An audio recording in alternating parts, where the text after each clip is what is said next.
not need to be ashamed about it, about the oranges. So I think I started to use the name more and more in the interviews, and people get to know the issue about the color of the jersey. Just the chairman didn't wake up in the morning and say, let me choose a color and it goes for orange. He thought about the province, that one thing about the province, they produce more oranges. So that's one thing in the province that they produce. So use that and use the jersey. That's why he will always tell you that the main color of the team is orange because we are from Limpopo, and it shows that we are from Limpopo because of the color of the jersey.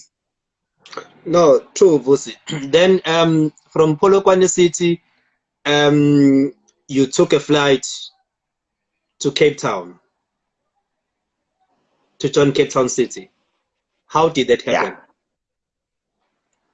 No, look, I think I started to talk to Cape Town City. Actually, what happened is that John Comitas, I always followed his work. I always love what he do. I think Ajax Cape Town used to have at Sokaladuma, they have to have booklets that they used to put there inside for coaches, and I used to follow those things, and I love, and I wanted to know who's behind all of this team. So I found out that John Comitas was mostly part of everything that was happening there, and I started to follow him. I started to get his numbers. I call him once in a while. I call him and talk to him. So when I was at Polokwane, I spoke to his son that no, you need to come this side, and you grow your name this side. So a season before already we were talking. So I think when me and Polokwane City couldn't agree, I already have an eye on the fish there in Cape Town. So already I knew that something will come up because I was talking to Polokwane to Cape Town City on a regular basis, and so when the opportunity came, I didn't even ask why, or I didn't even think about the salary. Actually, I just went there to enjoy myself. From orange to Blue Bay, why Blue Bay? I don't know. I think people from Cape Town need to answer that one. I don't know. I arrived, I think the first week they called me Blue Sardines. And then the second week, I saw a board. I think we were playing against, if I'm not mistaken, we were playing against Bloemfontein Celtic, if I'm not mistaken. If it's not Black Leopard, I think it's Bloemfontein Celtic. I saw a board written "Welcome Home, Blue Bay." So usually what we do with Mateo, we used to go to the fence before the match and talk to them and engage. And Mateo takes pictures with them and everything. So I asked them, what is this thing? They say, it's you. All these guys, they're saying you are a Blue Bay. I think they spoke up amongst themselves and they come up with a name. So they write a big board and say, "Welcome home, Blue Bay." So I just said, if they give me the name, let me take it. I didn't even ask the main reasons, but I took it, and I think even now people still call me Blue Bay. Even the players at Cape Town City, even now, they still call me Blue Bay. Okay, this thing of being called Blue Bay, does it have anything to do with your love for Slay Queens?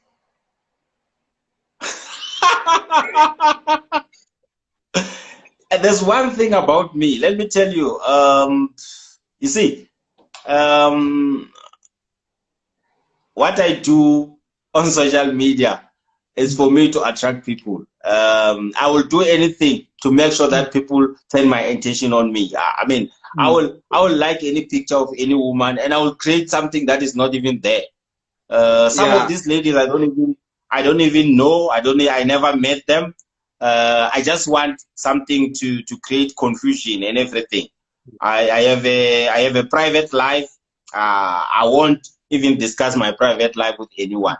I have my own private life that I do. I have a girlfriend for years now. I think going for 6 years now. I have a beautiful daughter.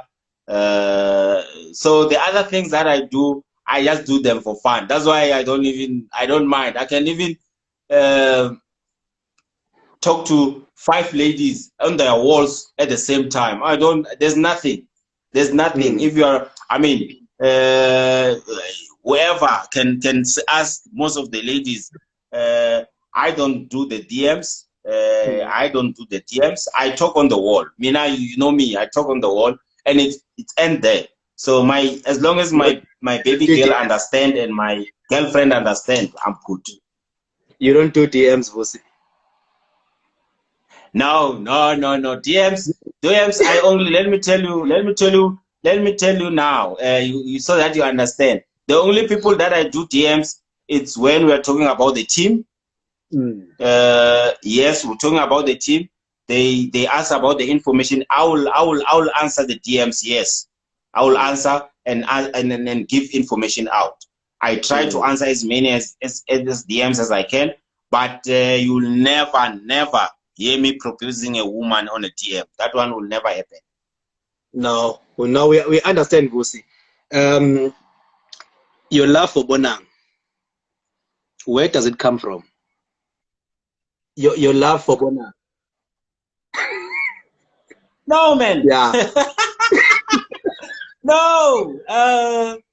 I think Bonang is one of the successful people in South Africa, and usually I think I wish most of the girls will hustle like her and make sure that they do their own thing without depending on us. So I just like a independence, nothing more. I just like a independence. She knows. Sometimes she used to okay. Sometimes we used to talk, and she will like, are you really mad? Are you that mad? I said, no, nothing will happen. No one will. This is just for me to have fun. I don't have anything against anyone, but I think she's an independent woman, and I like her independence, and I really hope most of the women can follow her and do their own thing without depending on us as men, because we end up treating them as objects. Most of us, including me, sometimes. So sometimes I don't like the way we treat women, and I'm sorry. Most of the women, they end up being treated as slaves instead of being partners, because they depend on us mostly financially. True. Vusi, when you go to Cape Town City, a certain big name came to Cape Town City, Teko Modise. Yes. Take us through those days. Yeah, I think, Teko Modise is one thing. He retired, ne? I can say some of the things. Okay, yeah, he retired. Okay. Yes, Teko Modise is one of the best guys. I think professionally is one of at training. I think is one of him and Mkize will come early at training. You'll ask Teko to do an interview. You'll never ask you why. You'll never even question you. Teko will do as you ask him. So I think Teko is one of the best professional players ever we have in South Africa that I've worked with. I don't know about others. Followed by Jawo Maluleke, obviously. Also very, very professional, and he will never ask you why. You tell him tonight you have an interview, tomorrow morning you have an interview. He will never ask you why me alone and everything. He understands the industry. So I think Teko is one of the best players ever, and I think I spend most of my time with him, and he really love football. The man love football with everything. He will do anything with the ball. And most of the time we used to spend with Mateo. After training, Mateo will hide in his car so that the father doesn't see him, and he goes with him to go around with him, to take around with him. I think he is one of the coolest chap ever. And to spend time with Teko, it's priceless. You learn every day. He guides. You talk about everything, and also he is very, very professional. About professionalism there, and swag goes also. We can see nowadays I dress like a true corporate person. Maybe Teko had a touch on it. I'm always on my ties and my suits. I think he's really that person is I think Tico is one of the best professionally off the field and on the field. I think he's very professional. I think for me, I will have loved for him to play for maybe another one season or two, just to show what he can do with football. Benny McCarthy, I know that you at one stage you and Benny were up front fighting in the tunnel in one of the matches. Yes. Talk to us about it. No, look, Coach Benny is very passionate about football. One thing for sure, is very passionate about football, and he makes sure that everyone around him is passionate, and he will instill that passionate. He will instill that anxiety into you, and you'll begin to follow whatever he's doing. The man loves football with all his heart, and is very passionate, and he's not a loser, and he's a winner. He likes winning, and he likes good football. So I think on the day, some things were said on the tunnel, and even other things that Blakey or whatever, they were said on the tunnel. When the player came out with a red card, the Maritzburg player came with a red card. I think he said something to our assistant coach, and then they started. So I went there to try and separate them. When I separate them, and then the Maritzburg guys, they came, and that's where the black thing came. And then Coach Benny asked, "What's happening there?" The only thing he had is just that they called Vusi what, the K word or something. So that's where everything started, and it was uncontrollable. But we end up sorting out everything, and they apologized. Whoever said it didn't mean it the way we took it. But it's fine. It's one thing that I think we learn every day. That day just tempers flat. And we wanted to win the league, by the way. We knew that Pirates and Sundowns were coming, and they will never win. So if we won that game against Maritzburg, I think we were standing a good chance to go for the league, because we knew that Pirates is coming, Sundowns is coming, and there's no way those teams will come out of Athlone Stadium, especially Athlone Stadium. So we wanted to win that game with all costs against Maritzburg, and it ended up on a draw. So I think we're disappointed a bit, and the frustration of not chasing the league. I think that's where we lost the league on that game. Then you took a flight from Cape Town. You landed in Mpumalanga. You left the ABSA Premiership team. You went straight to NFD, or Glad Africa Championship. Why? No. Look, what happened is that my mother got sick, and remember, she's staying with my baby girl. So I spoke to Captain Seat and said, "Hey, I need to be near my mother so that I can try and help wherever I can when I'm near." I didn't have a team that time. I didn't have anything. I just said, "Let me go home. I'll see." I thought maybe I was really hoping to maybe get a team in the PSL, maybe in Pretoria or in Polokwane, or Baroka, and one in Pretoria or in Joburg, so that I can travel home regularly. So I think then the TS Sporting boss, which is Mr. Towela, I knew him since his team was at ABC Mutsipe. So I told him that I'm leaving Cape Town, I'm coming back that side. So he said, "No, man, you've been helping me from ABC Mutsipe with players and many things. Maybe you must come this side." At first, I didn't even seriously. I said, nah, no. I'm going back to PSL. But when I came back, I think that week, he came home. I was in Pretoria. Yes, I was in Pretoria. They came that side and we spoke. He said, "Oh man, I want you to come and run my team. Maybe one day I will just be the chairman that is running his own business. I want you to run the team and do everything and be the general manager and run everything." Actually, he said, "You are a football manager." But he said, "I will be a football manager. You'll run everything for me when I'm on the side." But I said to him, I still have offers that are coming.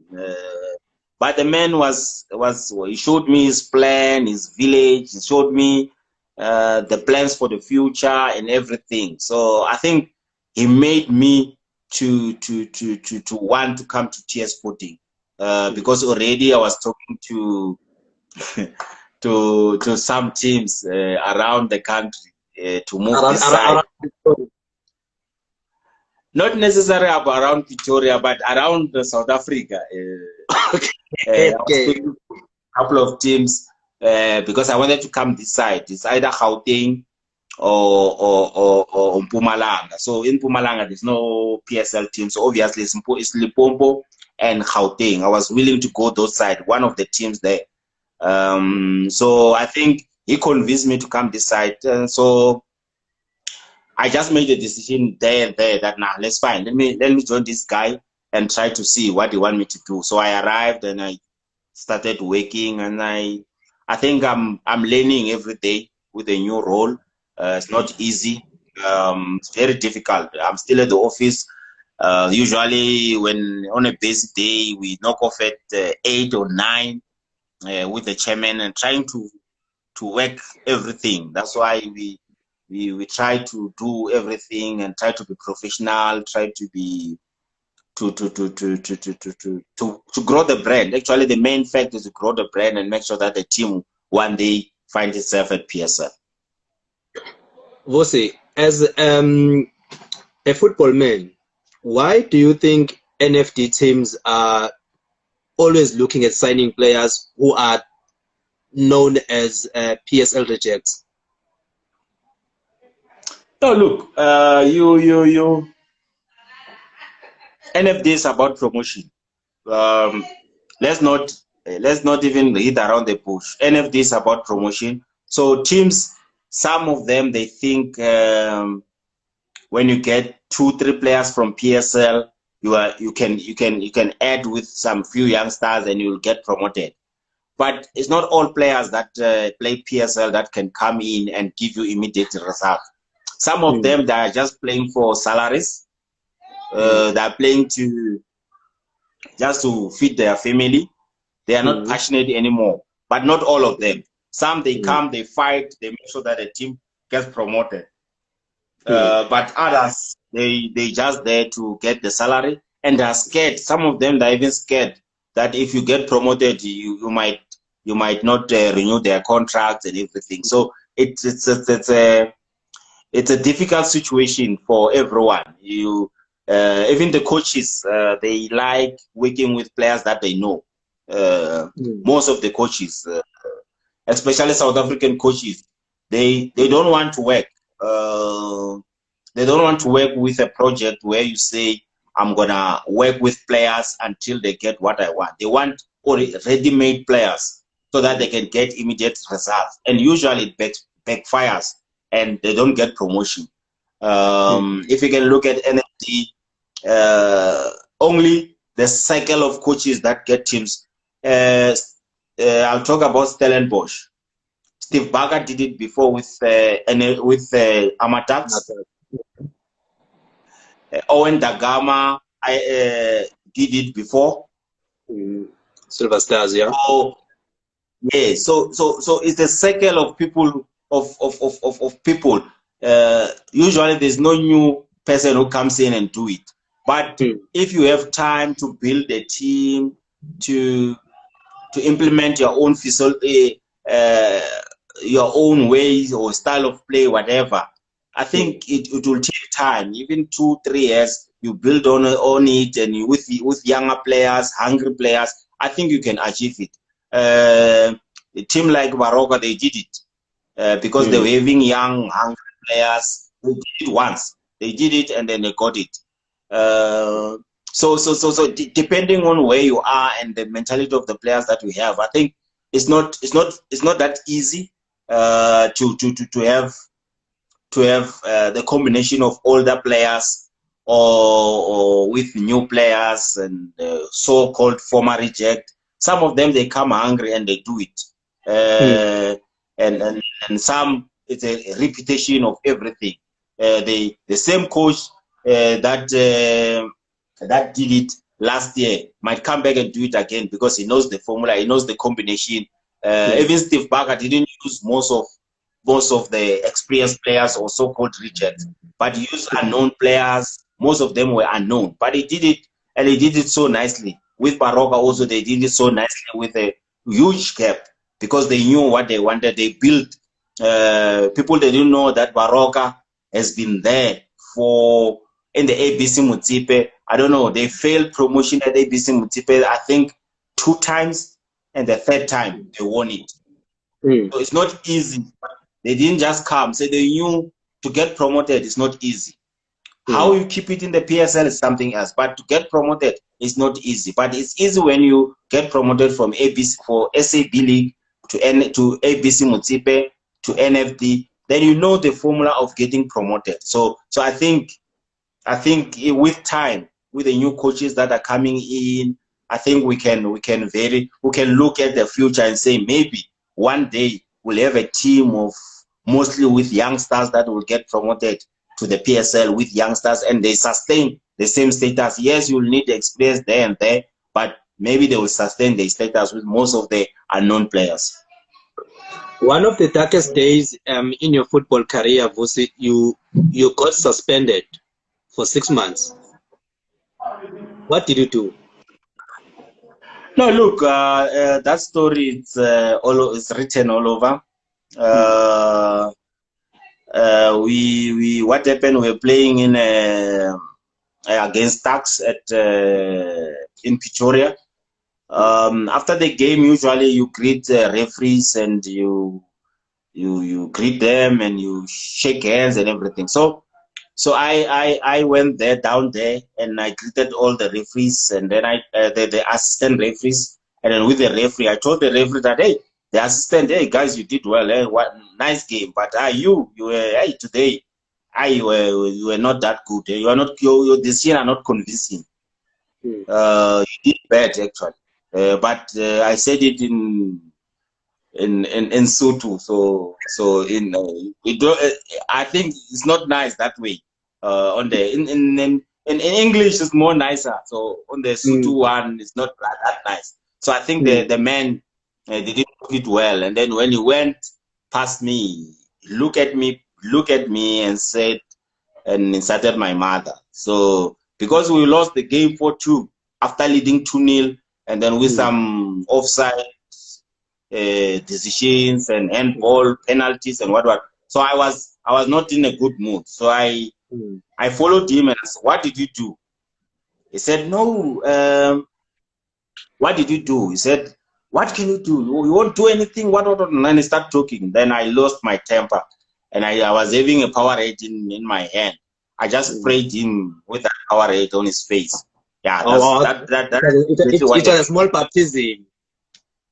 Yeah, I was just. I think he was sweating a lot, so I wanted him to clean his face and remove those white. You remember when you sweat, if you didn't put anything in your face, you'll have those white